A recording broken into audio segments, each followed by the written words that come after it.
اب پتہ نہیں ماما مجھ جیسی معصوم کے لیے کیا سزا تجویز کریں گی۔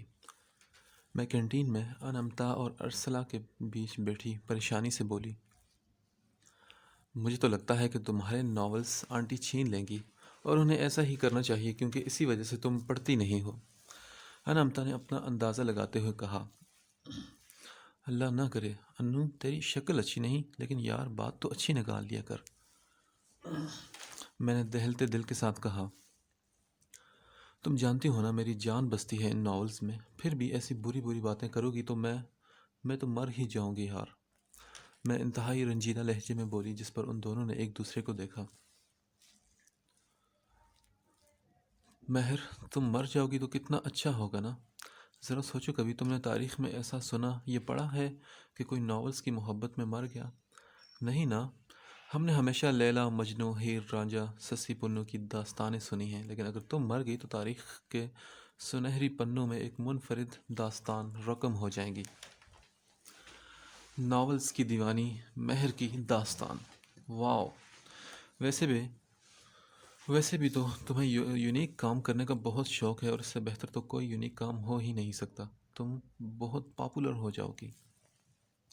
ارسلہ لہک کر پرشوق انداز میں ایسی کہانی کو بیان کر رہی تھی جیسے یہ سچ ہونے والا ہو۔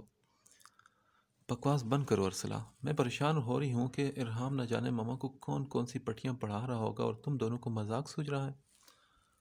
ارے مہر، جو آنٹی کے ساتھ ہینڈسم سا لڑکا آیا تھا، کیا وہی ارحام تو نہیں تھا؟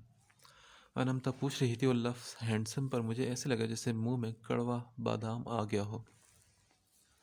ہاں وہی تھا، لیکن اس سے پہلے کہ میں کوئی بات کرتی، انمتا اچھل کر یوں بیٹھی جیسے کوئی اس نے کاکروچ یا چھپکلی دیکھ لی ہو۔ اللہ یار، کتنا ڈیشنگ ہے وہ! اور تم نے اتنے ہینڈسم لڑکے کو اپنا دشمن بنایا ہوا ہے، حالانکہ تمہیں اسے ہمارا جیجا بنانا چاہیے۔ بہت ہی کوئی گندا ٹیسٹ ہے تمہارا مہر۔ بغیر کسی فل سٹاپ کے انمتا بولتی جا رہی تھی، اور میں منہ کھولے بس اسے دیکھنے لگی۔ مجھے تو لگا کہ میں ابھی غش کھا کر گر جاؤں گی۔ وہ انسان جو مجھے سب سے زیادہ برا لگتا ہے، جس سے میں نفرت کرتی ہوں، اسی کے ساتھ وہ مجھے منسوب کر رہی تھی۔ میں بولی، تمہاری عقل گھاس تو نہیں کھانے چلی گئی؟ ایسا سوچنا بھی بات۔ مہر نے زندگی میں صرف ایک انسان سے نفرت کی ہے، اور وہ ہے ارحام بخاری۔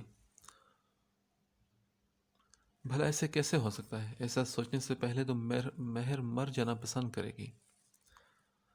مہر، عقل تو تمہاری گھاس کھانے چلی گئی ہے۔ اتنا ہینڈسم لڑکا تمہیں کس اینگل سے نفرت کے قابل لگا؟ وہ تو… مگر میں نے چلا کر ارسلہ کی بات کو کاٹا، بار بار اس لنگور کو ہینڈسم اور ڈیشنگ کہہ کر ان لفظوں کی توہین مت کرو، ورنہ میں تم دونوں کا سر پھاڑ دوں گی۔ انہیں اپنے ازلی دشمن کی طرفداری کرتے دیکھ کر مجھے شدید جلن کا احساس ہوا تھا۔ پھر میں ان کے پاس سے اٹھ گئی، کیونکہ میں اس کے ذکر کو بھی نہیں سننا چاہتی تھی۔ چھٹی کے وقت چاچو لینے آئے تو میری اتری ہوئی شکل دیکھ کر وہ سمجھ گئے تھے۔ وہ بولے، کیا ہوا لاڈو، آج بہت زیادہ انسلٹ ہوئی ہے کیا؟ یار چاچو کچھ نہ پوچھیں، اور اوپر سے ماما اپنے لاڈلے کو بھی ساتھ لے آئی تھی۔ میں نے منہ بسورتے ہوئے کہا تو چاچو ہنس پڑے۔ تو ماما کے لاڈلے نے کیا کہہ دیا ہماری لاڈو کو جو اتنا موڈ بگڑا ہوا ہے؟ چاچو پہلے کیا وہ کم تنگ کرتا تھا؟ اب تو اسے ایک اور موقع مل چکا ہے بات بات پر میری انسلٹ کرنے کا۔ آپ ہی بتائیں ماما کو کیا ضرورت تھی اسے ساتھ لانے کی؟ بھلا بابا کو ساتھ لے کر آ جاتی۔ ہاں بھائی صاحب نے ہی بولا تھا اسے بھابھی کے ساتھ جانے کا، لیکن تم فکر مت کرو، میں ارحام کو سمجھا دوں گا اور وہ میری لاڈو کو تنگ نہیں کرے گا، چاچو نے مجھے تسلی دیتے ہوئے کہا۔ ہاں مجھے تنگ کر کے تو دکھائے، دانت نہ توڑے تو میرا نام بھی مہر نہیں، میں نے اپنے ارادے کا اظہار کرتے ہوئے کہا تو چاچو پھر سے ہنس پڑے۔ گھر پہنچی تو واقعی وہ سب ہو چکا تھا جس کا مجھے پہلے ہی شک تھا۔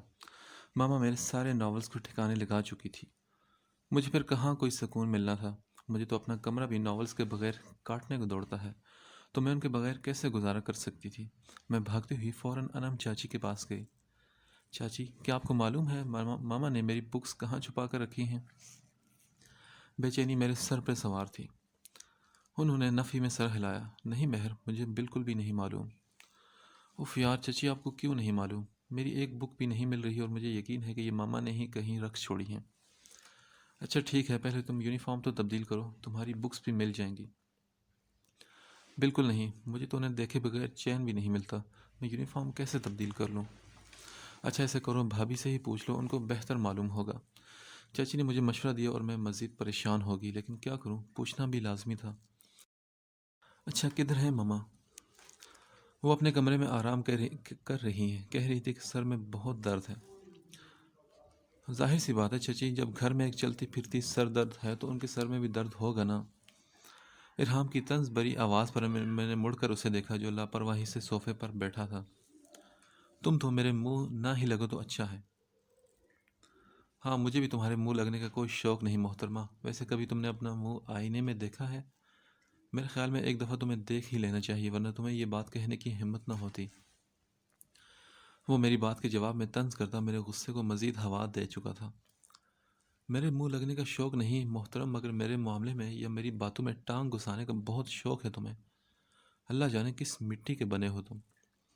میں بھی کہاں پیچھے رہنے والی تھی، وہ میری بے عزتی کرے اور مہر خاموشی اختیار کرے، ایسا کبھی ہو ہی نہیں سکتا تھا۔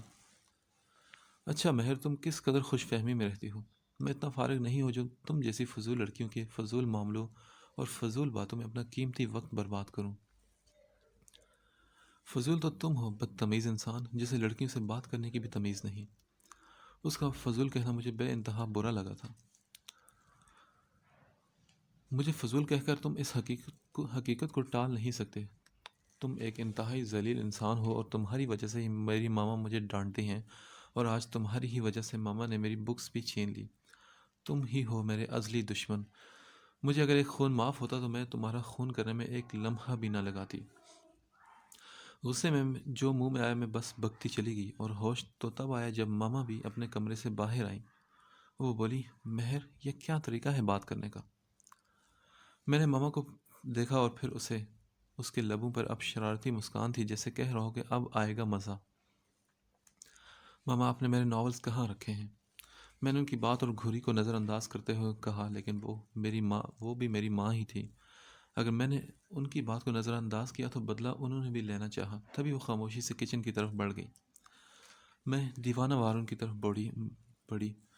ماما میں آپ سے بات کر رہی ہوں، بتائیں نا میرے ناولز کہاں ہیں؟ لیکن میں تم سے بات نہیں کر رہی اور نہ ہی کر سکتی ہوں، اس وقت میرے سر میں شدید درد ہے، اس لیے میں تمہاری شکل بھی دیکھنا نہیں چاہوں گی۔ ماما بیزاری سے بولی۔ ماما آپ مجھے نہ دیکھیں، مگر مجھے یہ بتا دیں کہ آپ نے میری بکس کہاں رکھی ہیں۔ آپ کو معلوم ہے نا کہ ان کے بغیر مجھے میرا کمرہ کاٹنے کو دوڑتا ہے۔ اچھا تو تم بھی کمرے کو کاٹ لو۔ انہوں نے سکون سے ایک مشورہ دیا، مگر کتابوں کا اتا پتہ نہ بتایا۔ میں بھی ڈھیٹوں کی طرح ماما کے پیچھے، اور ماما بس خاموش تھی۔ شام ہو گئی اور میں وہی کالج یونیفارم میں ماما کے پیچھے پیچھے گھوم رہی تھی۔ اس چکر میں نہ رات کا کھانا کھایا اور نہ دن کا، اور اب میری ہمت جواب دے چکی تھی۔ میں نے رونا شروع کر دیا تھا۔ میری بے چینی تھی کہ بڑھتی ہی چلی جا رہی تھی، سکون مل ہی نہیں رہا تھا، اور ماما کی خاموشی تھی کہ ٹوٹنے کا نام نہیں لے رہی تھی۔ اور پھر میری استانی نے، میری ٹیچر ماما نے خاموشی توڑی اور مجھے جذباتی طور پر بلیک میل کیا۔ مہر اگر تم اچھے گریڈ کے ساتھ انٹر کلیئر نہیں کرتی تو میں تمہارے وہ فساد کی جڑ کتابوں کا ڈھیر جلا کر راکھ کر دوں گی۔ تم نے مجھے سب کے سامنے بہت شرمندہ کیا ہے، اس لیے آج کے بعد تمہاری سب فضول سرگرمیاں بند، تم اب اپنی پڑھائی پر توجہ دو گی۔ تمہارے لیے ٹویٹر کا بھی بندوبست ہو چکا ہے جو تمہیں رات کو گھر پڑھانے آیا کرے گا۔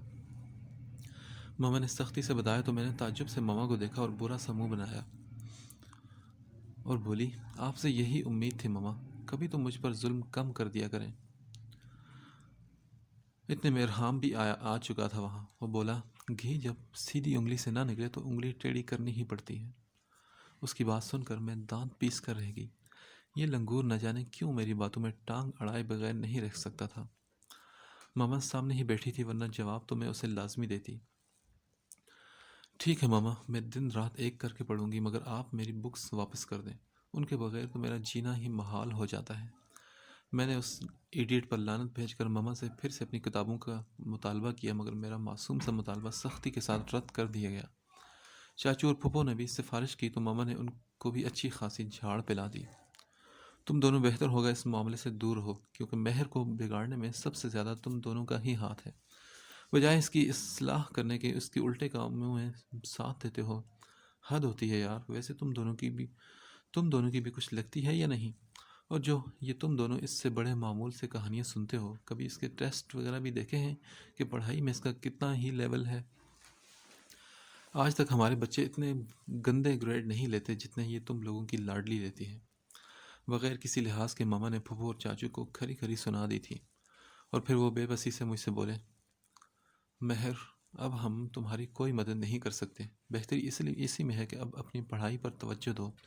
2-3 ماہ کی تو بات ہے، اپنے فائنل سے فارغ ہو کر جتنے مرضی ناولز پڑھ لینا. سب کی طرح انہوں نے بھی مجھے یہی مشورہ دیا. ناچار مجھے صبر کے گھونٹ پینے پڑے. ماما کی کڑی نگاہوں میں نے ایگزامز کی تیاری شروع کر دی تھی.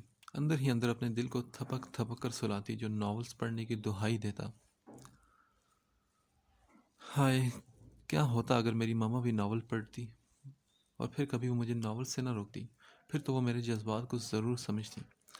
پڑھتے ہوئے اکثر اپنے ناولز کو یاد کر کے میں تڑپتے دل کے ساتھ کہتی، اور میرے بابا میری بات سن کر ہنستے اور بولتے، بیٹا جی، یہ سختیاں آپ کی بھلائی کے لیے ہی کی جاتی ہیں. اگر آپ آج پڑھ لیں گی تو کل آپ ہی ہمیں دعائیں دیں گی. اور پھر میرے ایگزام بھی آ گئے، اور میں نے واقعی اس دفعہ بہت محنت کی، کیونکہ ہر وقت ماما جو سر پر سوار رہتی، اور اگر کہیں وہ مصروف ہوتی تو چچی کا چمچہ میرا استاد بن جاتا، اور میری نالائکی پر اس قدر بے بھاؤ کی سناتا کہ میرا جی کرتا کہ چلو بھر پانی لوں تو یا تو اس میں ڈوب کر مر دوں یا اسے مار دوں. لیکن اللہ جانے یہ ایسا چلو بھر پانی یا ڈوبنے کی ہمت کہاں سے ملتی تھی. اور پھر جیسے جیسے پیپرز ختم ہو رہے تھے، میرا جوش و خروش بھی بڑھتا جا رہا تھا. ہیروز کی آمد اور ان کے خیالات سے خود کو باہر نکال کر میں سر توڑ محنت کر رہی تھی. اب میں کوئی ہیروئن تو تھی نہیں جو بنا پڑھی ویل ایجوکیٹڈ ہوتی. اور وہ بھی ایک منحوس دن تھا جو میری زندگی میں وارد ہوا، جس کا مجھے کیا کسی کو بھی گمان نہیں تھا. اس دن مجھے چھٹی تھی اور گھر میں اکیلی ہی تھی. علم چاچی کی والدہ کی ڈیتھ ہو چکی تھی، اور وہ سب گھر والے صبح سے ان کی طرف گئے ہوئے تھے.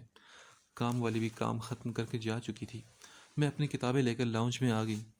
اپنے پچھلے سارے پیپرز میں نے اچھے دیے تھے اور بغیر کسی تانک جھانک کے دیے تھے، اور مجھے امید تھی کہ اس دفعہ میں اچھے گریڈ کے ساتھ کامیاب ہو جاؤں گی. آخر کو مجھے یونیورسٹی میں بھی تو ایڈمیشن لینا ہی تھا. یہ خیال بھی مجھے انہی دنوں ہوا تھا کہ مہر بچے، ابھی بھی وقت ہے، دھیان سے پڑھ لو. اگر ذرا بھی اونچ نیچ ہوگی تو نہیں جا پائے گی یونیورسٹی. 1-2 بجے تک تو میں لاؤنج میں بیٹھی رٹے لگاتی رہی پیپرز کے لیے، اور پھر ذرا بریک لینے کے غرض سے میں اپنے کمرے میں آئی. تبھی اسامہ بھائی کی آمد ہوئی اور میرا حال تک کڑوا ہو گیا. معصومہ پھوپھو کا یہ بیٹا مجھے رتی بھر بھی اچھا نہیں لگتا تھا. وہ ہر دوسرے تیسرے دن وہاں ٹپک پڑتا تھا. خیریت ہے مہر؟ آج کل تو بہت پڑھائی ہو رہی ہے، کہیں ناول سے تمہارا بائیکاٹ تو نہیں ہو گیا؟ میرے سامنے بیٹھتے ہی وہ دانت نکوستے ہوئے بولے. یہ ان کے لیے تعجب کی ہی بات تھی جو میں اس وقت ناولز کے بجائے کورس کی بکس پڑھ رہی تھی، کیونکہ سب نے مجھے زیادہ ناولز پڑھتے ہوئے دیکھا تھا. جی اسامہ بھائی، دراصل میرے پیپرز ہو رہے ہیں نا، اس لیے. میں غصے کو ضبط کرتے ہوئے بولی. ان کے دیکھنے کے انداز سے مجھے شدید الجھن ہو رہی تھی، اس لیے میں چائے کا بہانہ بنا کر وہاں سے اٹھ گئی. یا خدا، یہ کیا مصیبت ہے! 2 منٹ بھی سکون نہیں ہے میری زندگی میں. میں چائے بنا کر کمرے میں آئی تو اسامہ بھائی میری کتابوں کی ورق گردانی میں مصروف تھے، جیسے وہ کچھ تلاش کر رہے ہوں. میں چائے رکھ کر اپنی کتابوں کو وہاں سے اٹھانے لگی، جب ہی میرا ہاتھ اسامہ بھائی کے ہاتھ میں کی گرفت میں آ گیا. میں نے چونک کر ان کی طرف دیکھا. وہاں تو مجھے کوئی اور ہی داستان لکھی نظر آئی. وہ بولے، مہر، تم مجھے بہت اچھی لگتی ہو. ان کے لبوں سے ادا ہونے والے لفظوں سے میں دھنگ ہوئی اور کتابیں میرے ہاتھ سے چھوٹ کر زمین پر گر گئی. مجھے ایک دم سے 100 وولٹ کا جھٹکا لگا تھا. یہ آپ کیا کہہ رہے ہیں اسامہ بھائی؟ کچھ بھی نہیں کہہ رہا مہر، میں صرف اپنا حال دل بتا رہا ہوں. اور پلیز مجھے یہ بھائی وائی مت کہا کرو، زہر لگتا ہے مجھے یہ لفظ. وہ سختی سے بولتے ہوئے ایک جھٹکے سے مجھے اپنے پاس گراتے ہوئے بولے. مجھے چھوڑیں اسامہ بھائی. میں اپنا ہاتھ آزاد کروانے کی کوشش کرنے لگی، مگر ان کی مضبوط گرفت میں میری ہمت جواب دینے لگی. میرا اعتماد بھی ہوا ہونے لگا تھا. میں تم سے بہت محبت کرتا ہوں مہر، اور تم ہو کہ میری طرف دیکھتی بھی نہیں. وہ اپنی ہی دھن میں کہے جا رہے تھے اور شیطان اس درندے کو مزید بہکائے جا رہا تھا۔ چھوڑو مجھے! میں نے سختی سے اس گندے شخص کا ہاتھ جھٹکنا چاہا مگر بے سود۔ اپنی بے بسی پر میری آنکھیں آنسو سے بھرنے لگیں اور میں نے خدا کو مدد کے لیے پکارا۔ مجھے اس انسان کی شکل سے یک لخت خوف سا آنے لگا تھا۔ میرا دل کیا کہ چیخ چیخ کر سب کو اکٹھا کر لوں مگر افسوس یہاں کوئی بھی میری آواز سننے والا نہیں تھا۔ تم کیسے بھول گئی مہر کہ ایک ہستی ہے جو ہر جگہ موجود ہوتی ہے؟ سچے دل کے ساتھ اس سے مدد طلب کر تو وہ تمہاری ضرور سنے گا۔ میرے اندر سے کسی نے مجھے آواز دی تو میں نے اس شیطان کی گرفت سے آزاد ہونے کے لیے اپنے دانت اس کے بازو پر گاڑ دیے۔ ایک کراہ کے ساتھ اس کی گرفت ڈھیلی پڑی تو میں پھرتی سے نکلی۔ بھاگتے ہوئے میں کمرے سے نکل رہی تھی کہ زبردست قسم کا تصادم ہوا۔ میں نے نظریں اٹھا کر دیکھا تو وہ کھڑا تھا، وہ یعنی میرا ازلی دشمن ارحام، اور مجھے ایسا لگا جیسے خدا نے اس کی صورت میں کوئی غیبی فرشتہ میری مدد کے لیے بھیج دیا تھا۔ ارحام، وہ اسامہ بھائی! خوف و ہراس کی کیفیت میں میرے الفاظ ٹوٹ ٹوٹ کر بکھرنے لگے۔ آنسو میری آنکھوں سے نکل کر میرے عارض کو بھگو رہے تھے۔ اس نے سپاٹ نگاہوں سے میری برستی آنکھوں کو دیکھا۔ اس کو دیکھ کر جہاں مجھے تسلی ہوئی تھی وہیں میری آنکھیں پھر سے برسنے لگیں۔ وہ کوئی چھوٹا بچہ نہیں تھا جو میری حالت نہ سمجھتا۔ مجھے پیچھے کر کے وہ غصے سے اسامہ کی طرف بڑھا اور اسے گریبان سے پکڑ کر گالیوں سے نوازتے ہوئے کمرے سے باہر لے گیا۔ آج سے پہلے میں نے اسے کبھی نہ گالی دیتے ہوئے دیکھا تھا اور نہ ہی اتنے غصے میں۔ میں جہاں تھی وہیں روتے ہوئے بیٹھتی چلی گئی۔ تبھی گھر میں ایک ہنگامہ سا مچ گیا۔ ارحام کی آواز کے ساتھ اور بھی بہت سی آوازیں شامل ہو گئیں۔ معصومہ پھپھو، تایا جان، ماما، بابا کی آوازیں۔ وہ کیا کہہ رہے تھے مجھے کچھ سمجھ نہیں آ رہا تھا۔ میرا دماغ ایسے جیسے مفلوج ہونے لگا تھا۔ ساری آوازیں گڈ مڈ ہونے لگی تھی۔ ہاتھ پاؤں بے جان ہو رہے تھے۔ اور پھر میں بے ہوش ہو گئی۔ کچھ دیر بعد ہوش میں آئی تو جیا نے بتایا کہ جب وہ گھر آئے تو ارحام اسامہ کو بری طرح مار مار کر لہو لہان کر چکا تھا۔ تایا جان اور چاچو اگر اسے قابو نہ کرتے تو ممکن تھا کہ وہ اسے جان سے ہی مار دیتا۔ تایا جان اس سے بہت غصے ہوئے تھے مگر وہ کچھ بھی بتائے بغیر گھر سے باہر نکل گیا، جس کے بعد تایا جان نے اسامہ سے پوچھا اور پھر جو اس نے بتایا سب کے سروں پر چھت گرانے کے مترادف تھا۔ اس نے کہا کہ ماموں جان، آپ کا بیٹا ایک قسم کا گھٹیا انسان ہے اور کریکٹر لیس بغیرت انسان ہے، جسے دوسروں کی بیٹیوں کی عزت کے ساتھ صرف کھیلنا آتا ہے۔ مجھے تو بتاتے ہوئے بھی شرم آ رہی ہے کہ اس نے تو اپنے گھر کی عزت کو بھی خاک میں ملانے کی کوئی کسر نہیں چھوڑی۔ اسامہ کے جھوٹ پر تایا جان اس پر گرجتے ہوئے بولے، کیا بکواس کر رہے ہو تم اسامہ؟ میں بکواس نہیں کر رہا ماموں جان، یہی حقیقت ہے۔ جب میں نے اسے مہر کے ساتھ، اس سے پہلے کہ وہ مزید کوئی بولتا، تایا جان پوری جان سے غرائے تھے۔ اسامہ! خبردار جو ایک لفظ بھی منہ سے نکالا۔ معصومہ پھپھو بھی تڑپ اٹھی تھی۔ بھائی جان پلیز خود کو روکیے، پہلے تم اپنے بیٹے کو بولو، اگر اس نے مزید کوئی بکواس کی تو میں اسے جان سے مار دوں گا۔ وہ انتہائی غصے میں پھپھو سے مخاطب ہوئے تھے۔ آپ میرے بیٹے پر کیوں غصہ ہو رہے ہیں؟ ذرا اپنے لاڈلے سپوت سے بھی پوچھیں نا کہ وہ کیا گل کھلا رہا تھا، اور مہر، اس کی تو آپ پوچھیں ہی نہ۔ وہ دونوں آپ سب کی آنکھوں میں دھول جھونک رہے ہیں۔ آپ کو خبر ہی نہیں اور میرے بے قصور بچے کا کیا حشر کر دیا ہے۔ کسی نے ٹھیک کہا ہے، انسان اگر سچا ہو تو چپ کر جائے اور اگر جھوٹا ہو تو لے دے جائے۔ وہ حساب ہے آپ کے بیٹے کا۔ معصومہ پھپھو اپنے بیٹے کی بات پر یقین کرتے ہوئے بولی، آپا آپ ذرا سوچ سمجھ کر بات کریں، جانتی بھی ہیں کہ آپ کس کے بارے میں بات کر رہی ہیں؟ روحیل چاچو اپنے غصے کو ضبط کرتے ہوئے بولے، اچھی طرح جانتی ہوں میں، اگر تم لوگوں کو ان پر اتنا ہی بھروسہ ہے تو بلائیں اسے اور پوچھ لیں، ابھی دودھ کا دودھ اور پانی کا پانی ہو جائے گا۔ معصومہ پھپھو سخت لہجے میں بولی، لیکن ارحام تو غصے سے باہر نکل گیا تھا، اس لیے اس کو جب ان کی عدالت میں طلب کیا گیا تو وہ بے ہوش ہو چکی تھی۔ میں حیرانی سے جیا کی باتوں کو سن رہی تھی۔ اس نے بتایا تھا کہ مجھے 3-4 گھنٹوں بعد جا کر ہوش آیا تھا۔ اس کی باتوں سے میرا دل چاہا کہ زمین پھٹے یا آسمان پھٹے اور میں کہیں غرق ہو جاؤں۔ اس گھٹیا اسامہ نے مجھے کسی کے سامنے منہ دکھانے کے قابل نہیں چھوڑا تھا۔ ماما کو دیکھتے ہی میں ان سے لپٹ کر رونے لگی۔ ماما، خدا کی قسم میرا کوئی قصور نہیں، میں بے قصور ہوں ماما، آپ میرا یقین کریں، یہ مجھ پر جھوٹا الزام لگایا جا رہا ہے، اور ارحام میں نے روتے سے سکتے ماں کو ساری سچائی سے آگاہ کر دیا۔ مائیں بیٹیوں کی بہترین دوست ہوتی ہیں۔ ماں کے آنچل میں اپنا چہرہ چھپائے میں نے سارے آنسو بہا دیے۔ میں جانتی ہوں میری بیٹی کہ تم بے قصور ہو۔ بھلا ماں باپ سے بہتر بھی کوئی جانتا ہے اپنی اولاد کو؟ اور بیٹی، یقین وہاں دلایا جاتا ہے جہاں یقین کی کمی ہو۔ ہمیں آپ پر پورا بھروسہ ہے۔ ہماری بیٹی لاکھ بے پرواہ اور نٹ کھٹ سی ہو، مگر وہ اپنے ماں باپ کو، اپنے خاندان کو کبھی شرمندہ نہیں کرے گی۔ ماما میرے بالوں کو سہلاتے ہوئے بولی۔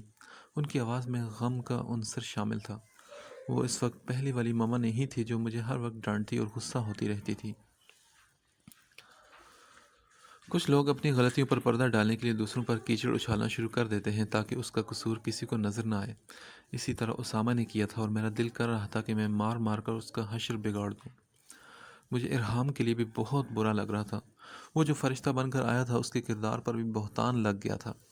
مجھے معصومہ پھپھو اور ان کے گھٹیا بیٹے پر رہ رہ کر غصہ آ رہا تھا۔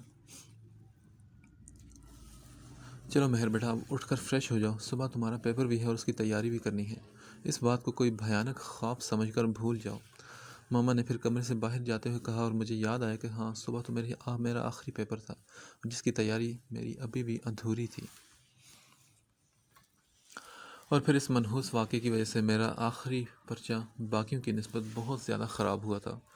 مجھے ڈر تھا کہ میں اس سے فیل نہ ہو جاؤں۔ چند دن تو میں بہت گمسم سی رہی۔ رہ رہ کر وہ منظر میری آنکھوں کے سامنے آ جاتا اور آنکھوں سے آنسو چھلک پڑتے، اور دل بار بار خدا کے بعد اس انسان کا شکر گزار ہو رہا تھا جس نے میری عزت بچائی تھی۔ اگر اس دن وہ وہاں نہ آتا تو نہ جانے کیا ہو جاتا۔ گھر میں کسی نے بھی اس بارے میں مجھ سے کوئی بات نہیں کی تھی، اور اس کے بعد ارحام کبھی میرا سامنا نہیں ہوا تھا۔ اور پھر فیل ہونے کا ڈر میرے پاس تب تک رہا جب تک میرے ہاتھ کوئی ناول نہیں آ گیا تھا۔ امتحان کیا ہوا، میری تو موجیں ہی لگ گئی۔ میں دل کھول کر ناول پڑھنے لگی، اور مزے کی بات تو یہ تھی کہ مجھے ماما بھی کچھ نہیں کہتی۔ اتوار کا دن تھا، ویسے بھی میرے لیے آج کل سارے دن ہی اتوار کی مانند تھے۔ میں فجر کی نماز پڑھ کے آدھا گھنٹہ قرآن مجید پڑھنے کے بعد ایک ناول عشق کی آتش لے کر بیٹھ گئی جو مجھے ارم پھپھو نے پچھلی سالگرہ پر گفٹ کیا تھا۔ 1 سال ہو گیا تھا اس ناول کو میری لائبریری میں پڑے ہوئے، اور میں نے اسے کھول کر نہیں دیکھا تھا۔ حالانکہ ایسا نہیں ہوتا تھا۔ وجہ یہ تھی کہ میری کلاس فیلو نے بتایا تھا کہ یہ ناول بہت دکھی ہے، اور وہ اسے پڑھ کر بہت روئی تھی۔ اس ناول کو پڑھ کر اس نے اور بھی 2 لڑکیوں کو بتایا، اور یہ سن کر میرا دل بھی غمگین سا ہو گیا کیونکہ میں دکھی ناول کم ہی پڑھتی تھی۔ پچھلے کئی دنوں سے یہ ناول مجھے اپنی طرف کھینچ رہا تھا، جیسے کہہ رہا ہو کہ مہر آؤ میرے پاس، مجھے اٹھاؤ، کھولو اور مجھے پڑھو۔ اور پھر میں نے سب کی آوازوں کو شٹ اپ کر کے ناول کی آواز کو گلے سے لگا کر ناول پڑھنے کے لیے اٹھا لیا۔ ناول کھولا تو میں دھیرے دھیرے ایک خوبصورت سی وادی میں اترتی چلی گئی جہاں مجھے ان کرداروں نے خوش آمدید کہا تھا۔ وہ عشق کی وادی تھی۔ اس حسین اور دلکش وادی میں جہاں مہکتے کھلتے طرح طرح کے پھول تھے، وہیں ان کے ساتھ خاردار کانٹے بھی تھے۔ وادی عشق میں گھومتے گھومتے ناشتہ لنچ تک گول ہو چکا تھا۔ محبت کی خوشبو کو اندر اتارتے اتارتے کئی کانٹے میرے دل میں چپ سے گئے، درد ہونے لگا اور آنکھیں بے اختیار چھلکنے لگی۔ ایک بے نام سی اداسی نے میرے کمرے میں بسیرا کر لیا۔ ناول کو ختم کرتے ہی اپنی برستی آنکھیں بند کر لی۔ بھوک پیاس کا مجھے کوئی خیال نہیں تھا، میں تو ابھی تک اس کہانی کے حصار میں تھی۔ پھر میں اٹھ کر ٹی وی لاؤنج میں آ گئی۔ سامنے روحان بھائی اور ارحام سپورٹ چینل لگائے بیٹھے تھے۔ ایک طرف ڈبل سیٹر صوفے پر شمائلہ بھابھی اور جیا بیٹھے نہ جانے کون کون سی باتیں کر رہی تھی۔ میں بھی خاموشی سے ان کے پاس آ کر بیٹھ گئی۔ کافی دیر تک جب میں بیٹھ کر کچھ نہ بولی تو شمائلہ بھابھی نے پوچھا، کیا ہوا مہر، تم ٹھیک تو ہو؟ نہ چاہتے ہوئے بھی میرا لہجہ بھیگ گیا اور میں نے کہا، کچھ نہیں بھابھی۔ ارے کچھ تو ہوا ہے مہرو، ایسے تو میری پیاری سی نند خاموش نہیں رہتی، اور یہ آپ کی آنکھیں ایسا کیوں کہہ رہی کہ آپ روئی ہو؟ وہ غور سے میرا جائزہ لیتی ہی بولی۔ ان کو اپنا ہمدرد پاتے ہی منہ دونوں ہاتھوں میں چھپائے میں پھوٹ پھوٹ کر رونے لگی۔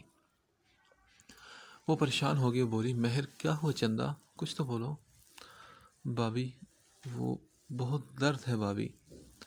کہاں درد ہے مہر، بتاؤ تو صحیح۔ ارحام بھائی ذرا ادھر آئیں، دیکھیں نا مہر کو کیا ہوا ہے۔ مجھ سے پوچھتے ہوئے جیا نے ارحام کو کہا جو شاید پہلے ہی ادھر متوجہ تھا۔ روحان بھائی بھی فوراً چلے آئے اور بولے، مہر بچے رونا تو بند کرو اور ہمیں بتاؤ کہاں درد ہے، زیادہ درد تو نہیں ہو رہا؟ اور اب میں انہیں کیسے بتاتی کہ درد کہاں ہے اور کیسا ہے؟ میرے ناول کی ہیروئن ملیحہ مر چکی تھی۔ نور الہدا کتنا پیار کرتا تھا اس سے، اور وہ وجدان کیسا دیوانہ تھا۔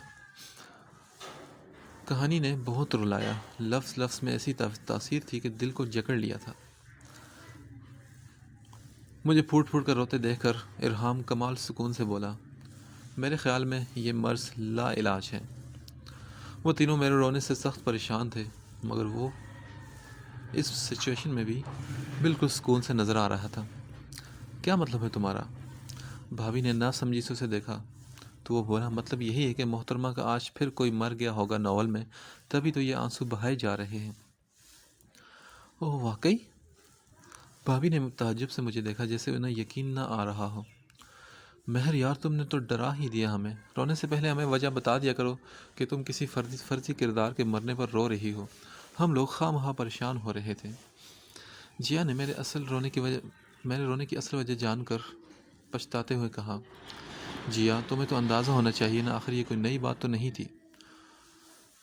وہ مزید ٹکڑا لگانے سے باز نہیں آیا تھا۔ میں نے بھرائی ہوئی آواز میں سے کہا، تم اپنی چونچ بند رکھو بندر کہیں کے۔ ایک تو مجھے اپنے ناول کا دکھ تھا، اور دوسرا یہ اپنی طنز بھری باتوں سے میرے زخموں پر نمک چھڑک رہا تھا۔ دیکھیں ذرا، صدمے سے بات کرنے کا طریقہ ہی بھول گئی ہیں محترمہ۔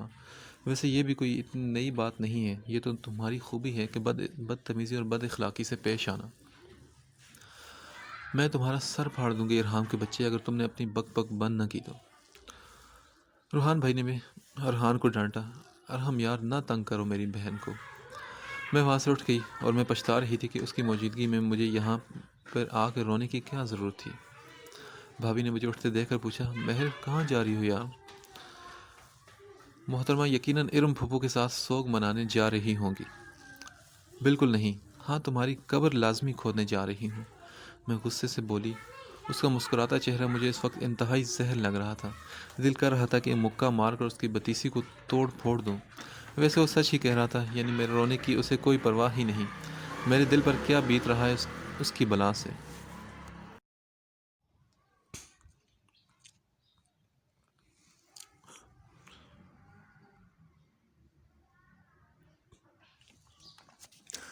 ارے واہ، ویسے یہ بتاؤ، اکیلے کھود لوگی یا مدد کی ضرورت ہے؟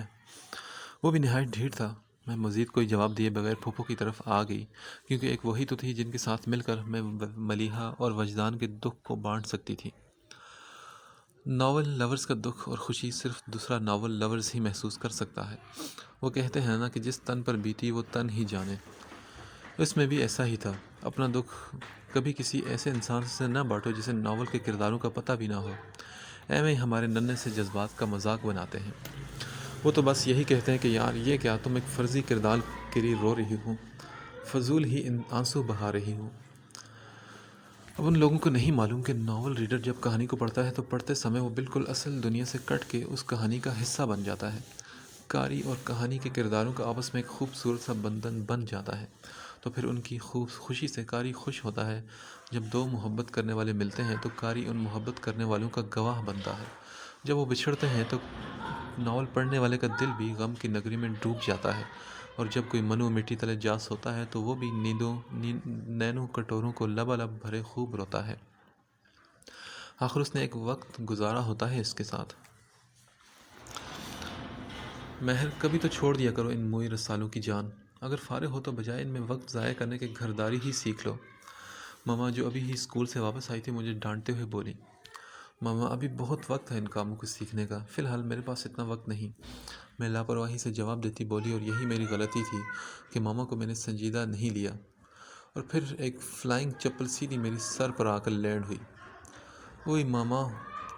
ناول ہاتھ سے چھوٹ گیا اور میں سر پکڑ کر بیٹھ گئی۔ وہ بولی، ذرا بھی اب تمہیں عقل ہے یا نہیں؟ یہ رسالے بھی تمہیں کچھ نہیں سمجھاتے، ان میں بھی تو لڑکیاں گھر کے سارے کام کرتی ہیں، یا وہ بھی تمہاری طرح نکمیاں ہی ہوتی ہیں۔ ماما کو میرے فوہڑ پن پہ ہمیشہ افسوس ہوتا رہتا تھا۔ نہیں چچی، اب ایسی بھی کوئی بات نہیں، نیکسٹ سکس سے تیار ہو، امیر نک سک سے تیار ہوا میرا دشمن سیڑھیوں سے اترتے ہوئے بولا، چچی اس کے رسالے کی لڑکیاں تو بہت کچھ کرتی ہیں اور مہر کو وہ سکھاتی بھی ہیں، مثال کے طور پر محبت کیسے کی جاتی ہے اور بھی بہت کچھ۔ میں ٹھیک کہہ رہا ہوں نا مہر؟ آنکھوں میں شرارتی جگنوں لیے وہ سوالیہ نگاہوں سے مجھے دیکھ رہا تھا۔ جلتی پر تیل پھینکنے کا کام وہ خوب کرتا تھا۔ ہاں، اور وہ یہ بھی سکھاتی ہے کہ جب کوئی خواہ مخواہ آپ کی باتوں میں اپنی ٹانگ اڑائے تو اسے کیسے توڑا جاتا ہے، اس لیے بچ کے رہنا مجھ سے۔ اسے دھمکی دیتے دل میں جتنی بھی گالیاں آتی تھی اسے نواز کر وہاں سے میں رفو چکر ہو گئی، کیونکہ میری ماما کھا جانے والی نگاہوں سے مجھے دیکھ رہی تھی، جیسے مجھے ثابت ہی نگل جائیں گی۔ اس دن ارسلہ اور انمتا بھی اچانک ہی میرے گھر چلی آئیں۔ میں انہیں دیکھ کر کافی حیران ہوئی تھی، کیونکہ وہ پہلی دفعہ ہمارے گھر آئی تھی، اور وہ بھی بنا بتائے۔ انہوں نے مجھے سرپرائز کر دیا تھا۔ ہم تینوں نے ایک دوسرے کے ساتھ اپنا ایڈریس شیئر کیا ہوا تھا، اس لیے انہیں گھر ڈھونڈنے میں کوئی مشکل نہیں ہوئی تھی۔ ہم لوگ تقریباً 1.5 ماہ بعد مل رہے تھے۔ مہر، تمہاری ماما تو بہت سویٹ ہیں یار، تم خواہ مخواہ انہیں نہ جانے کیا کیا کہتی رہتی ہو۔ ارسلہ میری ماما سے مل کر بولی تو وہ شکر تھا کہ ماما کمرے سے چلی گئی تھی۔ میری ماما ہے اور مجھے پتا ہے کہ وہ کتنی سویٹ ہے۔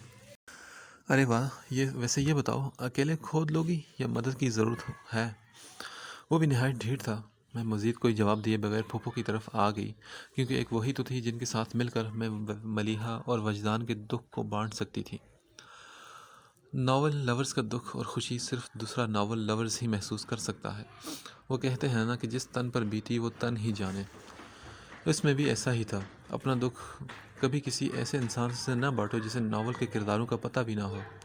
ایویں ہمارے ننھے سے جذبات کا مذاق بناتے ہیں۔ وہ تو بس یہی کہتے ہیں کہ یار یہ کیا، تم ایک فرضی کردار کے لیے رو رہی ہو، فضول ہی آنسو بہا رہی ہو۔ اب ان لوگوں کو نہیں معلوم کہ ناول ریڈر جب کہانی کو پڑھتا ہے تو پڑھتے سمے وہ بالکل اصل دنیا سے کٹ کے اس کہانی کا حصہ بن جاتا ہے۔ قاری اور کہانی کے کرداروں کا آپس میں ایک خوبصورت سا بندھن بن جاتا ہے، تو پھر ان کی خوشی سے قاری خوش ہوتا ہے۔ جب دو محبت کرنے والے ملتے ہیں تو قاری ان محبت کرنے والوں کا گواہ بنتا ہے۔ جب وہ بچھڑتے ہیں تو ناول پڑھنے والے کا دل بھی غم کی نگری میں ڈوب جاتا ہے، اور جب کوئی منو مٹی تلے جا سوتا ہے تو وہ بھی نینوں کٹوروں کو لبالب بھرے خوب روتا ہے۔ آخر اس نے ایک وقت گزارا ہوتا ہے اس کے ساتھ۔ مہر، کبھی تو چھوڑ دیا کرو ان موئی رسالوں کی جان۔ اگر فارغ ہو تو بجائے ان میں وقت ضائع کرنے کے گھرداری ہی سیکھ لو۔ ماما جو ابھی ہی اسکول سے واپس آئی تھی مجھے ڈانٹتے ہوئے بولی، ماما ابھی بہت وقت ہے ان کاموں کو سیکھنے کا، فی الحال میرے پاس اتنا وقت نہیں۔ میں لاپرواہی سے جواب دیتی بولی، اور یہی میری غلطی تھی کہ ماما کو میں نے سنجیدہ نہیں لیا، اور پھر ایک فلائنگ چپل سیدھی میری سر پر آ کر لینڈ ہوئی۔ اوئی ماما! ناول ہاتھ سے چھوٹ گیا اور میں سر پکڑ کر بیٹھ گئی۔ وہ بولی، ذرا بھی اب تمہیں عقل ہے یا نہیں؟ یہ رسالے بھی تمہیں کچھ نہیں سمجھاتے، ان میں بھی تو لڑکیاں گھر کے سارے کام کرتی ہیں، یا وہ بھی تمہاری طرح نکمیاں ہی ہوتی ہیں۔ ماما کو میرے فوہڑ پن پہ ہمیشہ افسوس ہوتا رہتا تھا۔ نہیں چچی، اب ایسی بھی کوئی بات نہیں۔ نک سک سے تیار ہوا میرا دشمن سیڑھیوں سے اترتے ہوئے بولا، چچی اس کے رسالے کی لڑکیاں تو بہت کچھ کرتی ہیں اور مہر کو وہ سکھاتی بھی ہیں، مثال کے طور پر محبت کیسے کی جاتی ہے اور بھی بہت کچھ۔ میں ٹھیک کہہ رہا ہوں نا مہر؟ آنکھوں میں شرارتی جگنوں لیے وہ سوالیہ نگاہوں سے مجھے دیکھ رہا تھا۔ جلتی پر تیل پھینکنے کا کام وہ خوب کرتا تھا۔ ہاں، اور وہ یہ بھی سکھاتی ہے کہ جب کوئی خواہ مخواہ آپ کی باتوں میں اپنی ٹانگ اڑائے تو اسے کیسے توڑا جاتا ہے، اس لیے بچ کے رہنا مجھ سے۔ اسے دھمکی دیتے دل میں جتنی بھی گالیاں آتی تھی اسے نواز کر وہاں سے میں رفو چکر ہو گئی، کیونکہ میری ماما کھا جانے والی نگاہوں سے مجھے دیکھ رہی تھی، جیسے مجھے ثابت ہی نگل جائیں گی۔ اس دن ارسلہ اور انمتا بھی اچانک ہی میرے گھر چلی آئیں۔ میں انہیں دیکھ کر کافی حیران ہوئی تھی، کیونکہ وہ پہلی دفعہ ہمارے گھر آئی تھی، اور وہ بھی بنا بتائے۔ انہوں نے مجھے سرپرائز کر دیا تھا۔ ہم تینوں نے ایک دوسرے کے ساتھ اپنا ایڈریس شیئر کیا ہوا تھا، اس لیے انہیں گھر ڈھونڈنے میں کوئی مشکل نہیں ہوئی تھی۔ ہم لوگ تقریباً 1.5 ماہ بعد مل رہے تھے۔ مہر، تمہاری ماما تو بہت سویٹ ہیں یار، تم خواہ مخواہ انہیں نہ جانے کیا کیا کہتی رہتی ہو۔ ارسلہ میری ماما سے مل کر بولی تو وہ شکر تھا کہ ماما کمرے سے چلی گئی تھی۔ میری ماما ہے اور مجھے پتا ہے کہ وہ کتنی سویٹ ہے۔ شرم کرو مہر، بدتمیز، اپنے کرتوت درست رکھو تو وہ تمہیں نہ ڈانٹے نا۔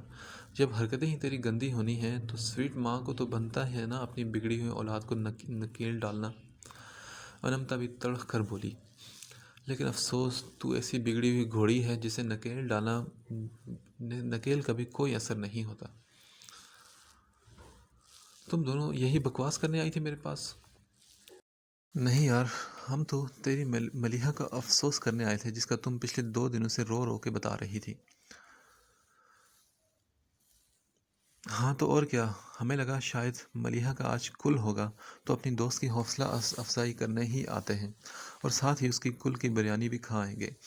انمتا مصنوعی افسوس بھرا لہجہ بناتے ہوئے بولی، بس کرو بے شرمو، تم لوگوں کو مذاق سوچ رہا ہے؟ ارے ہماری ایسی مجال کہاں، اور دیکھو ہم حق کے دوستی نبھانے چلے آئے اور تم ہمیں ہی بے شرم کا خطاب دی جا رہی ہو۔ اٹس ناٹ فیئر جانی۔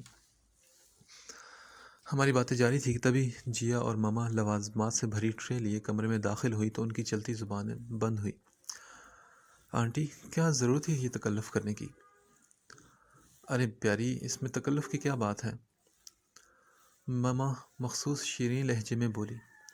ہاں ہاں، اب چپ کر کے یہ شرما شرمی چھوڑو اور ٹوٹ پڑو ان پر۔ میری سویٹ ماما یہ عنایت کسی کسی پر ہی کرتی ہیں۔ میں نے ٹرے سے ایک کباب اٹھاتے ہوئے کہا اور دیکھا سامنے بیٹھی ماما نے مجھے سخت گھوری سے نوازا جسے میں نے فوراً اگنور کیا۔ اچھا تو یہ بتائیں، کیا کر رہی ہیں آپ چھٹی میں؟ کافی انجوائے کر رہی ہوں گی۔ ہماری مہر تو خوب ناول پہ ناول پڑھے جا رہی ہیں۔ ذرا توقف سے جیا ہنستے ہوئے ان سے پوچھ رہی تھی اور ساتھ ہی میرے کارناموں کی تشہیر کرنے سے باز نہ آئی جو کہ وہ جانتی ہی تھی۔ میں تو انگلش اور کمپیوٹر کورس کر رہی ہوں۔ مہر کو بھی بولا تھا میں نے، مگر اس نے یہ کہہ کر انکار کر دیا کہ اس کو تو سب کچھ آتا ہے۔ انمتا نے ذرا شرماتے ہوئے جواب دیا، ہاں تو کیا آج کل انٹرنیٹ زندہ باد، جو کچھ سیکھنا ہے سیکھتے جاؤ، خواہ وہاں پیسے ضائع کرنا ضروری ہے کیا؟ جو وہاں پیسے لگانے ہیں میں ان کے ناول نہ خرید لوں؟ اچھا تو یہ بتائیں، کیا کر رہی ہیں آپ چھٹی میں؟ کافی انجوائے کر رہی ہوں گی۔ ہماری مہر تو خوب ناول پہ ناول پڑھے جا رہی ہیں۔ ذرا وقفے سے جیا ہنستے ہوئے ان سے پوچھ رہی تھی اور ساتھ ہی میرے کارناموں کی تشہیر کرنے سے باز بھی نہ آئے جو کہ وہ دونوں پہلے سے ہی جانتی تھی۔ میں تو انگلش اور کمپیوٹر کورس کر رہی ہوں۔ مہر کو بھی میں نے بولا تھا مگر اس نے یہ کہہ کر انکار کر دیا کہ اس کو تو سب کچھ آتا ہے۔ ہاں تو اور کیا، آج کل انٹرنیٹ زندہ باد، جو کچھ سیکھنا ہے سیکھتے جاؤ، خواہ وہاں پیسے کا ضائع کرنا ضروری ہے کیا؟ جو پیسے وہاں لگانے ہیں میں ان کے ناول نہ خرید لوں؟ میں جھٹ سے انمتا کی بات کا جواب دیتے ہوئے بولی، بس اس کی سوئی تو ناول سے شروع ہوتی ہے اور ناول پر ہی اٹک جاتی ہے۔ جیا ناک چڑھاتے ہوئے بولی، ہاں تو اچھی بات ہے نا۔ اچھا ارسلہ، آپ بتائیں، آپ کیا کر رہی ہیں آج کل؟ جیا نے اپنے سوالوں کا سلسلہ دوبارہ سے جوڑا۔ ہاں بتاؤ اسے ساری تفصیل، اس نے تو کتاب لکھنی ہے تم دونوں پر۔ میں منہ بناتے ہوئے بولی۔ ارسلہ نے کہا، میں نے کیا کرنا ہے؟ دراصل مجھے کوکنگ کا بہت شوق ہے اور آج کل نت نئی ڈشز بنا کر گھر والوں کے معدوں کا امتحان لے رہی ہوں۔ ارسلہ نے بھی ہنستے ہوئے جواب دیا اور میں بس مما کے چہرے کے تاثرات ملاحظہ فرما رہی تھی۔ ماشاء اللہ، ذرا سیکھو اپنی دوستوں سے۔ تمہیں اگر کچھ کرنے کو بولوں تو میں ہی بری ہو جاتی ہوں۔ مما کا روئے سخن میری طرف ہوا لیکن میں گڑبڑائی بالکل بھی نہیں، کیونکہ مجھے پتہ تھا کہ اب وہ ضرور میری طرف آنے والی ہیں، اور میں نے اندر ہی اندر ان شیطان کی نانیوں کو کوسا جن کو زیادہ ہی شوق تھا میری ماما سے اپنی تعریفیں سننے کا۔ میں نے کہا، ماما مجھ سے یہ کام نہیں ہوتے، آپ کو کتنی دفعہ بتا چکی ہوں، پھر بھی کسی کے سامنے مجھے لتاڑنے سے باز نہیں آتی آپ۔ کم از کم دوستوں کے سامنے تو عزت رہنے دے میری۔ میں نے بیچاری سی شکل بناتے ہوئے کہا تو وہ دونوں ہنسنے لگی۔ ہاں ہاں ٹھیک ہے، کل کو جب اگلے گھر جاؤ گی تب بھی یہی کہنا۔ ارے اسے کچھ سمجھاؤ لڑکیوں، لڑکیاں پرایا دھن ہوتی ہیں، ساری عمر تو ماں باپ کی دہلیز پہ بیٹھے رہنا نہیں ہوتا، اگلے تو کبھی یہ نخرے برداشت نہیں کریں گے۔ ماں باپ تو سبھی کچھ برداشت کر لیتے ہیں مگر سسرال والے کہاں یہ سب برداشت کرتے ہیں۔ مگر یہ بات اس کم عقل لڑکی کے دماغ میں سمائے تو یہ رونا کس بات کا؟ غصے سے بولتے ہوئے ماما کا چہرہ لال پیلا ہو چکا تھا۔ ماما آپ تو ایسے کہہ رہی ہیں جیسے میں کل ہی اگلے گھر جا رہی ہوں، سیکھ لوں گی میں بھی کام، کیوں آپ پریشان ہوتی ہیں؟ میں ان کے قریب بیٹھتے ہوئے بولی مگر وہ ناراض ہو کر کمرے سے ہی چلی گئیں، جس کا مجھے بہت دکھ ہوا۔ مہر آنٹی ٹھیک کہہ رہی ہیں، تھوڑا بہت تو تمہیں سیکھنا چاہیے، ورنہ کل کو اپنے شوہر کو کیا منہ دکھاؤ گی؟ ماما کے جاتے ہی ارسلہ نے افسوس سے سوچتے ہوئے کہا، کیوں؟ میرے منہ کو کیا ہوا ہے؟ اتنا حسین مکھڑا ہے میرا، یہی دکھاؤں گی اسے۔ میں ایک ادا سے بولی تو وہ تینوں ہنس پڑی۔ اچھا، اور اسی حسین چہرے سے اس کا پیٹ بھر جائے گا؟ پتہ ہے، میں اندازہ لگا سکتی ہوں اس کا مستقبل کیسا ہوگا۔ انمتا آنکھ مارتے ہوئے بولی، یہ تو کچھ زیادہ ہی اندازے لگاتی تھی۔ کچھ تو میرے ذہن کے پردوں پہ بھی عکس بن رہا ہے کہ مستقبل میں اس کے ساتھ کیا ہونے والا ہے، مگر میں تم سے سننا ضرور پسند کروں گی۔ جیا شرارتی انداز میں بولی، اور مجھے سمجھ آ گئی کہ یہ ضرور کچھ الٹا ہی بولیں گی۔ وہ بولی، جب مہر کے شوہر نے کام سے تھکے ہارے گھر آنا ہے تو اس نے کہنا ہے، بیگم سر میں شدید درد ہے، ذرا ایک کپ چائے تو بنا دے۔ تو بیگم نے کہنا ہے کہ سرتاج یہاں آئے، میں آپ کا سر دباتی ہوں اور ایک تازہ ناول پڑھا ہے، اس کی کہانی بھی سناتی ہوں، یقیناً اس سے آپ کے سر کا درد منٹوں میں بھاگ جائے گا۔ اس کی بات پر وہ دونوں ہنسی سے لوٹ پوٹ ہو رہی تھی اور میرے لبوں پر نہ چاہتے ہوئے بھی ہنسی آ گئی تھی۔ ارسلہ نے ہنستے ہوئے کہا، ہمیں اپنے ہونے والے جیجا سے نہایت ہمدردی ہو رہی ہے۔ اچھا، اگر اتنی ہی ہمدردی ہے تو کروا لینا میری جگہ، تم کر لینا شادی اس سے میری جگہ، اور خوب ساری ڈشز بنا کر اس کے معدے پر زور آزمائی کرنا۔ میں نے دانت پیستے ہوئے کہا، شرم تو بالکل بھی نہیں آئی تم دونوں کو؟ کیا ضرورت تھی ماما کے سامنے اپنے یہ کارنامے بتانے کی؟ اب میری سختی آئے گی، تم دونوں کا کیا جائے گا؟ میں نے ناراضی سے انہیں دیکھا تو وہ دونوں ہنس پڑی تھی۔ مہر، تمہارا رزلٹ آ چکا ہے۔ میں جو یہ سب کے ساتھ بیٹھی باتیں کر رہی تھی، جیا بھاگتے ہوئے آئی اور یہ دل دہلا دینے والی خبر سنائی۔ میں تو ایک دم سے گھبرا گئی، حال میں بھی ایک خاموشی چھا گئی۔ کیا رزلٹ آ چکا ہے میرا؟ میں تو اس قدر ہکلا گئی تھی جیسے رزلٹ نہ ہو کوئی بھوت پریت آ گیا ہو۔ ویسے یہ ایک دم سے رزلٹ کی آفر ٹوٹ پڑنا کسی بھوت سے بھی خوفناک نہیں ہوتا۔ او مائی گاڈ مہرو، یہ تم نے کیا کر دیا؟ روحان بھائی جیا سے موبائل لیتے تعجب اور تحیر سے چلائے اور سکتے کی سی کیفیت میں موبائل کو دیکھتے جا رہے تھے۔ جیا بھی بصوری سی شکل بنائے کھڑی تھی اور مجھے کچھ غلط ہونے کا احساس ہوا۔ کیا میں فیل ہو چکی ہوں؟ ان کی ایسی صورتیں دیکھ کر میرے اندر سے ڈری سہمی مہر نے پوچھا۔ اللہ نہ کرے یار۔ میں نے فوراً اس ڈری سہمی مہر کو ڈپٹا۔ سب میں ہی فیل ہو گئی ہے یا کسی میں پاس بھی ہوئی ہے روحان؟ سکوت چھائے ماحول میں سے مما کی اطمینان بھری آواز اور میں حیرت کی عمیق گہرائی میں گرتے ان کو دیکھا، یعنی کہ انہیں یقین تھا کہ میں نے فیل ہی ہونا تھا۔ ماما، ایسے کیسے ہو سکتا ہے؟ میرے پیپر تو اچھے ہوئے تھے۔ جب کوئی فیل ہوتا ہے تو سب سے پہلے وہ اپنی صفائی کے لیے یہی کہتا ہے کہ میرے پیپر تو اچھے ہوئے تھے۔ وہ بھی دشمن جاں وہاں موجود تھا، ہنس کر بولا جیسے میرا مذاق اڑا رہا ہو۔ اب تم بھی فیلیئرز کی طرح ایگزامنرز کو کوستی رہو۔ اب کیا کہہ سکتے ہیں؟ جو تم کارنامہ سر انجام دے آئی ہو وہ تو سب کے سامنے آ چکا ہے۔ اس کی باتوں پر میں پھوٹ پھوٹ کر رونے لگی۔ کیوں تنگ کر رہے ہو مہر کو؟ سیدھی طرح بتاؤ نا، رزلٹ کیا ہے ہماری بیٹی کا؟ ماما نے روحان بھائی سے کہا۔ روتے روتے میری سماعتوں سے تائے جان کی بھاری سنجیدہ آواز ٹکرائی تو نم آنکھوں سے چونک کر ادھر دیکھا جہاں روحان بھائی اور جیا ہنس رہے تھے، یعنی وہ مذاق کر رہے تھے۔ ایک سکون سے دل کے گوشے میں اترا۔ بابا، مہر سیکنڈ ڈویژن سے پاس ہوئی ہے اور ہمیں تو یقین ہی نہیں آ رہا۔ روحان بھائی چہکتے ہوئے بولے تو میرا دل کیا کہ میں اچھلوں کودوں ناچوں گاؤں بھنگڑے ڈالوں اور لوگوں کو بتاؤں کہ میں پاس ہو چکی ہوں۔ سب نے مجھے پیار کیا اور مبارکباد دی کیونکہ سبھی بہت خوش تھے۔ جو بڑی بڑی باتیں کر رہا تھا اس کے سامنے جا کر گردن فخر سے میں نے اکڑائی۔ دیکھ لیا تم نے، پاس ہوئی ہوں الحمدللہ، اور وہ بھی سیکنڈ ڈویژن سے۔ میری بات پر اس کے چہرے پر طنزیہ مسکراہٹ ابھری اور وہ بولا، ضرور نقل مار کے یہ ڈویژن حاصل کی ہوگی ورنہ تم اس قابل کہاں۔ وہ مجھے ایک زبردست قسم کا تانا مار کر اپنے کمرے میں چلا گیا تھا۔ سب نے مجھے مبارکباد تھی، بس ایک وہی تھا میرا اصلی دشمن، میری کامیابی پر جلنے والا۔ جھوٹے منہ بھی اس نے مبارکباد نہیں دی تھی، چول کنجوس۔ ویسے بھی مجھے اس کی مبارکباد سے 2 ٹکے کا فرق نہیں پڑتا، بھاڑ میں جائے وہ۔ دراصل بیچاری کی پیشن گوئی جو غلط ثابت ہو گئی تھی میرے بارے میں، اس لیے منہ کی کھانی پڑی تو کس منہ سے مبارکباد دیتا۔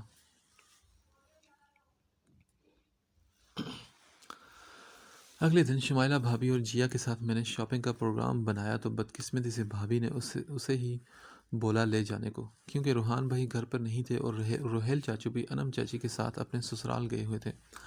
بابا اور تایا جان اپنے اپنے کام پر تھے۔ باقی یہی گھر تھا جس کی نائٹ ڈیوٹی تھی اور ہمیں شاپنگ پر لے جانے کی ذمہ داری تائی جان نے اسے دی تھی۔ میں بھی کوئی چوں چراغ کیے بغیر شرافت سے چلی گئی۔ جیا، یہاں قریب ہی اردو بازار ہے، تھوڑی دیر کے لیے میرے ساتھ وہاں چلو۔ نئی کتابیں مارکیٹ میں آئی ہیں تو میرا دل کر رہا ہے کہ ہاتھوں ہاتھ ان کو بھی لیتی جاؤں۔ میں نے کپڑوں کی شاپ میں داخل ہوتے ہوئے کہا تو اس نے کھا جانے والی نگاہوں سے مجھے دیکھا۔ شمائلہ بھابھی اور ارحام آگے تھے اس لیے انہوں نے میری بات نہیں سنی تھی۔ چپ کر کے بیٹھو مہر، ہم یہاں تمہاری کتابوں کی شاپنگ کرنے نہیں آئے، اس نے سختی سے جواب دیا۔ یہی تو تم لوگوں کی سوچ ہے، کپڑوں جوتوں پر ہزاروں لاکھوں خرچ کر لیتے ہو مگر کتابوں کے لیے نہ تو تم لوگوں کے پاس پیسے ہوتے ہیں اور نہ ہی وقت ہوتا ہے۔ تمہیں اتنا نہیں پتا کہ کپڑوں سے کئی درجے بہتر کتابیں ہوتی ہیں۔ میں نے اس کی بات پر فرتے جذبات کے عالم میں اسے کوسا۔ چلو میں چاچی سے بات کروں گی، مہر کو اب سے کتابوں کے جوڑے بنا دیا کریں، کیونکہ کپڑے تو اچھے نہیں ہوتے نا۔ میری باتوں کو غیر سنجیدگی سے لیتے ہوئے جیا بولی تو میرا دل کیا کہ کوئی بڑا سا پتھر اٹھا کر اس کے سر پر دے ماروں۔ مجال ہے کہ یہ لوگ کبھی مجھے سنجیدہ بھی لے لیا کریں۔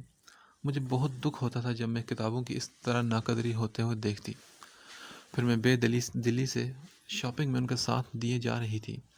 جب پھر ایک دفعہ جیا کو منانے کی کوشش کی تو وہ بھڑک اٹھی۔ مہر، میں نہیں جاؤں گی تمہارے ساتھ، تمہیں سمجھ کیوں نہیں آتا؟ ارحام بھائی ہمارے ساتھ ہیں، اگر انہیں پتہ چل گیا تو وہ بہت غصہ کریں گے۔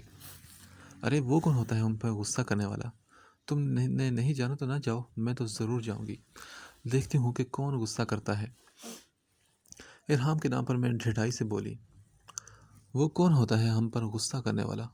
تم نے نہیں جانا تو نہ جاؤ، میں تو جاؤں گی، دیکھتی ہوں وہ مجھ پر کیسے غصہ کرتا ہے۔ میری بات پر جیا نے افسوس سے سر ہلاتے ہوئے دوبارہ جیولری میں سر گم کر لیا۔ مہر، ادھر آؤ نا، تم ایسے کیوں کھڑی ہو جیسے ابھی بھاگ جاؤ گی؟ بھابھی کے بلانے پر میں ان کے پاس چلی گئی۔ وہ بولی، مہر یہ دیکھو یہ ڈریس کیسا ہے؟ میں نے بے دلی سے جواب دیا، اچھا ہے بھابھی۔ میری نظر شاپ کے گلاس ڈور کے باہر کھڑے ارحام پر پڑی۔ میری نظر نے حیرانی سے اس کا پیچھا کیا۔ جہاں وہ جا رہا تھا میں بھابھی سے بہانہ کر کے اس کے پیچھے چلی آئی۔ وہ ایک خوبصورت سی لڑکی کے ساتھ کھڑا ہنس ہنس کر باتیں کر رہا تھا۔ پھر وہ دونوں ایک دکان میں داخل ہوئے۔ میں نے سوچا، ارحام بخاری، اب دیکھو میں تمہارے ساتھ کیا کرتی ہوں۔ میرا مذاق اڑاتے ہو نا، اب دیکھتے جاؤ مہر تمہیں کیسے مزہ چکھاتی ہے۔ میرے شیطانی دماغ میں زبردست قسم کا ایک منصوبہ پیدا ہو چکا تھا۔ میں جیا اور بھابھی کو بتائے بغیر اردو بازار چلی آئی۔ وہاں کتابوں کی بڑی تعداد کا مجموعہ تھا کہ میرا دل فوراً نادان بچے کی طرح مچلنے لگا اور ضد کرنے لگا کہ یہ سب کتابیں میں خرید لوں۔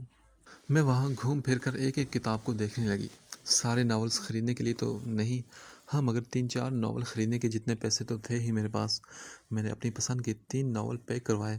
وہاں سے نکلنے کو میرا من ہرگز نہیں کر رہا تھا۔ میں نے بیگ سے موبائل نکالا تو جیا کی 4-5 مسڈ کالز آئی ہوئی تھی۔ وہ لازمی مجھے وہاں ڈھونڈ رہی ہوگی، اور جب کہیں نظر نہیں آئی تو اس کا بدتمیز، بد دماغ اور میرا بدترین دشمن ضرور غصے کی شدت سے لال پیلا ہو رہا ہوگا۔ میں جلدی وہاں پہنچی جہاں میں انہیں چھوڑ کر گئی تھی، مگر مجھے وہ لوگ وہاں نہ ملے۔ پاگلوں کی طرح ایک اور پھر دوسری شاپ میں جھانک کر دیکھا تو مجھے ان کا نام و نشان سرے سے مل ہی نہیں رہا تھا۔ میں خود کو کوستے ہوئے جیا کو کال ملانے لگی۔ ہیلو، کہاں پر ہو تم لوگ؟ ہم لوگ تو گھر پر ہیں، دوسری طرف سے سکون سے جواب ملا۔ میں تعجب سے تقریباً چلائی، کیا؟ جیا، غالباً میں بھی تم لوگوں کے ساتھ آئی تھی، پھر مجھے تم لوگ چھوڑ کر کیوں چلے گئے؟ اور میں بھی غالباً تمہیں بتایا تھا کہ بھائی غصے میں ہوں گے، مت جاؤ، پھر کسی دن چلے جانا، مگر تم تو وہی کرتی ہو جو تمہیں اچھا لگتا ہے۔ تم ہمیں بغیر بتائے شاپ میں چلی گئی اور بھائی کو جب یہ پتہ چلا تو وہ بہت غصہ ہوا۔ ان کا کہنا تھا کہ جس طرح تم وہاں گئی ہو اب ویسے ہی گھر بھی پہنچ جاؤ گی۔ تمہارے بھائی کو تو میں مزہ چکھاؤں گی، بس ایک دفعہ مجھے گھر آ لینے دو۔ میں نے غصے سے دانت پیستے ہوئے فون بند کر دیا۔ مجھے حد سے زیادہ اس پر غصہ آ رہا تھا۔ کوئی ایسا بھی کرتا ہے کیا؟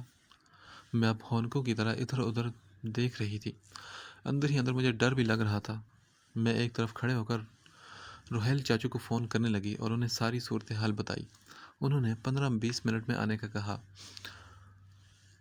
مجھے ارحام پر بہت غصہ تھا۔ دل کر رہا تھا کہ جاتے ہی تایا جان سے اس کی شکایت کروں گی، مگر پھر خیال آتا کہ اگر تایا جان کو بھی اس نے بتا دیا کہ میں انہیں بتائے بغیر کتابوں والی دکان پر چلی گئی تھی تو پھر میری ہی الٹی بےعزتی ہو جانی تھی۔ اس لیے اب مجھے خاموش ہی رہنا تھا۔ فوراً میرے دماغ میں ایک کلک سا ہوا۔ ہاتھ میں پکڑے موبائل کی طرف دیکھا۔ تھوڑی دیر انتظار کے بعد روہیل چاچو کے ساتھ میں گھر آ گئی تو ماما نے مجھے ہاتھوں ہاتھ لیا۔ انہوں نے میری خوب بے عزتی کی اور میں بس خاموشی سے سنتی رہی۔ دل اور دماغ اپنے منصوبے پر عمل کرنے کو ترتیب دیے جا رہا تھا۔ آپ کو معلوم ہے بھابھی، وہاں پر اتنی زیادہ بکس تھی کہ مت پوچھیں۔ میرا تو دل کر رہا تھا کہ ساری بکس خرید لوں، مگر افسوس میرے پاس اتنی رقم نہیں تھی اور نہ ہی ماما نے اتنی بکس گھر میں آنے دینی تھی۔ میں بے چارگی سے بولی، مہر اتنے پسند ہے تمہیں ناول؟ بھابھی مجھے تو ان سے عشق ہے، میرے پاس الفاظ ہی نہیں کہ میں آپ کو کیسے بتاؤں کہ مجھے ان سے دیوانگی کی حد تک محبت ہے۔ میں نے صدق کے دل سے اعتراف کیا تو وہ مسکرا اٹھی۔ ہاں تو اس لیے ان کا مستقبل ہم سب کو خطرے میں لگتا ہے۔ ویسے بھابھی، آپ کی فیملی میں دور دور تک کوئی مرد حضرات ناول نگار نہیں؟ جیا نے بھابھی سے پوچھا تو وہ بولی، نہیں جیا، مگر کیوں پوچھ رہی ہو آپ؟ بھابھی میں سوچ رہی ہوں کہ اگر کسی ناول نگار سے اس ناولز کی دیوانی کی شادی کر دیں تو جوڑی اچھی رہے گی، وہ لکھتا جائے گا اور یہ پڑھتی جائے گی، کسی کو کوئی پریشانی نہیں ہوگی، مہر بھی خوش اور مہر کے آس پاس رہنے والے بھی خوش۔ کیسا آئیڈیا ہے بتائیں مجھے؟ میں نے منہ بسور کر کہا، نہایت ہی سستا اور چیپ آئیڈیا ہے۔ اچھا تو پھر اس بک شاپ والے کا کیا خیال ہے جہاں آج بھاگتے بھاگتے گئی تھی محترمہ؟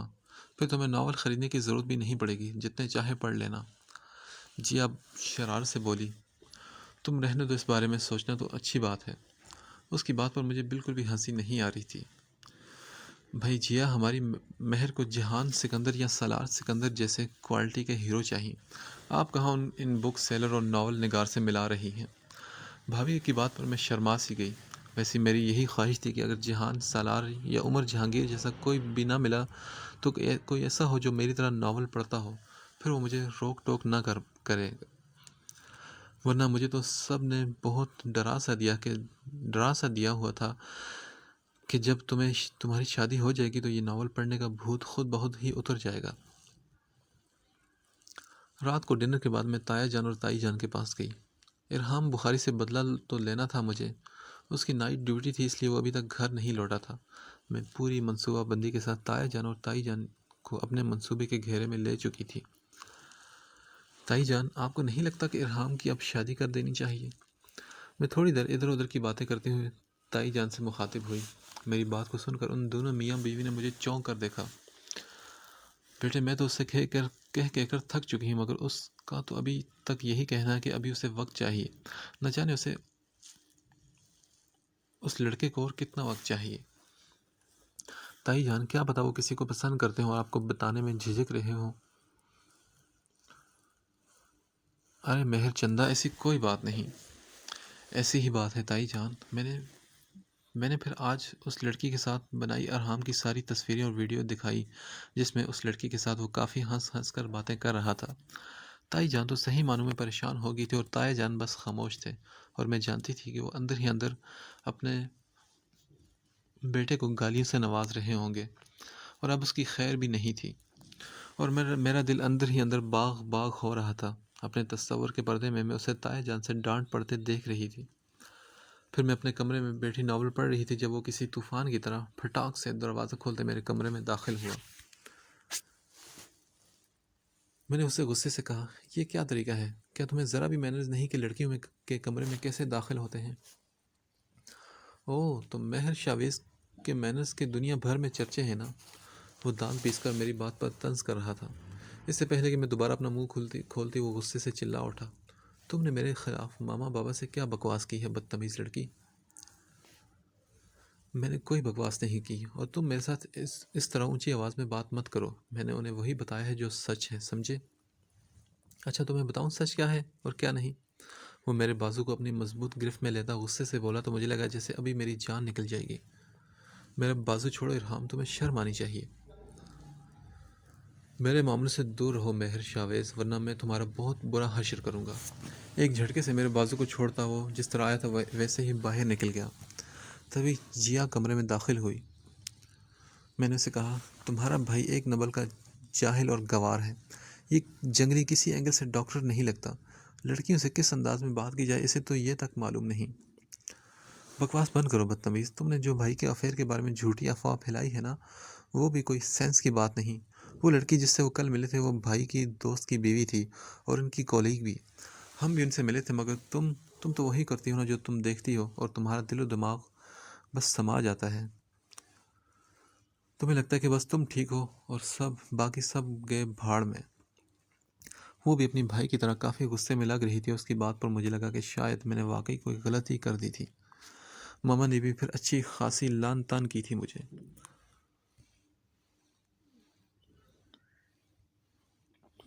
میرے دل میں فوراً اس کو سوری کرنے کی ٹھان لی۔ میں نے تو اپنے پاؤں پر کلاڑی مار دی تھی۔ میرا منصوبہ مجھے ہی بھاری پڑ چکا تھا۔ ماما غصے میں دیکھ کر مجھے کہہ رہی تھی، تم کب سدھرو گی مہر؟ ہر جگہ ہماری بے عزتی کرواتی رہتی ہو۔ ماما بس اتنی بھی کوئی بڑی بات نہیں تھی جو آپ مجھے اس طرح ڈانٹ رہی ہیں۔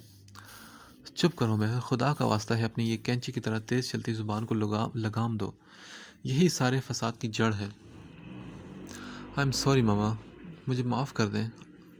آئی پرومس آئندہ ایسا کبھی نہیں کروں گی۔ میں نے ان کی گردن کی گرد بازو حائل کرتے ہوئے پیار سے کہا تو انہوں نے فوراً میرا پیار جھٹک دیا۔ یہ معافی جا کر ارحام سے مانگو، مجھ سے نہیں۔ وہ کتنا ہرٹ ہوا ہے تم جانتی ہو۔ تمہارے جھوٹ کی وجہ سے اس کے والدین نے اسے شکی نگاہوں سے دیکھا۔ کتنی بے عزتی ہوئی ہے اس کی، اس بات کا تمہیں ذرا بھی اندازہ نہیں۔ میری بات دھیان سے سنو مہر، آئندہ اگر تم نے اس طرح کی کوئی حرکت کی تو میں تمہاری ساری کتابیں، سارے ناولز کو آگ لگا کر جلا دوں گی۔ اور دوسری بات یہ کہ تمہیں ارحام سے معافی مانگنی ہوگی، ورنہ میری شکل نہیں دیکھو گی تم۔ وہ مجھے دھمکی دیتی ہوئی چلی گئی۔ میں نے افسوس کے ساتھ منہ بسورا۔ میری ماما تو ہر دم میرے ناول جلانے، راکھ کرنے کے دم پر ہی رہتی تھی۔ کب انہیں میری ایسی غلطی ملے جس بنا پر وہ میرے سارے ناولز کو مجھ سے جدا کر دیں، اور میں اس شیطان سے کبھی معافی نہ مانگتی اگر ماما نے اس قدر سخت انداز میں مجھے نہ کہا ہوتا۔ وہ صوفے پر بیٹھا، سینٹر ٹیبل پر پیر پھیلائے، گود میں لیپ ٹاپ رکھے کسی کام میں مصروف تھا۔ میں نے اسے انہماک سے کام کرتے دیکھ کر گلا کھنکارا۔ اس نے ذرا چونک کر مجھے دیکھا، پھر مجھے نظر انداز کرتا دوبارہ اپنے کام میں مصروف ہو گیا۔ اس کی بے رخی پر میں غصے سے تلملا کر رہ گئی، مگر میں نے اپنے غصے کو ضبط کرتے ہوئے اسے پکارا، ارحام۔ ہاں بولو۔ وہ بادشاہ غرور سے بولا، ارحام آئی ایم سوری۔ میری سوری کرنے بعد اس نے حیرت سے مجھے دیکھا جیسے میرے سر پر کوئی سینگ نکل آیا تھا۔ اسے شاید یقین نہیں آ رہا تھا کہ میں اسے سوری کر رہی ہوں۔ آتا بھی کیسے، میں نے کبھی کسی بڑی سے بڑی غلطی پر بھی سوری نہیں کیا تھا۔ ویسے تو تم نے معافی والا کام کیا نہیں مہر شاویز، لیکن تم اس قدر بیچاری سی شکل بنا کر آئی ہو تو تمہیں خالی ہاتھ لوٹایا نہیں جا سکتا۔ وہ مہربان بادشاہ کی مانند گویا غریب رعایا پر کوئی احسان عظیم کر رہا تھا۔ میں نے غصے سے اس مغرور بادشاہ کو دیکھا اور اس کے کمرے سے باہر نکل کر ایسے دم لیا جیسے اندر میرے لیے آکسیجن کی نہایت کمی سی رہ گئی تھی۔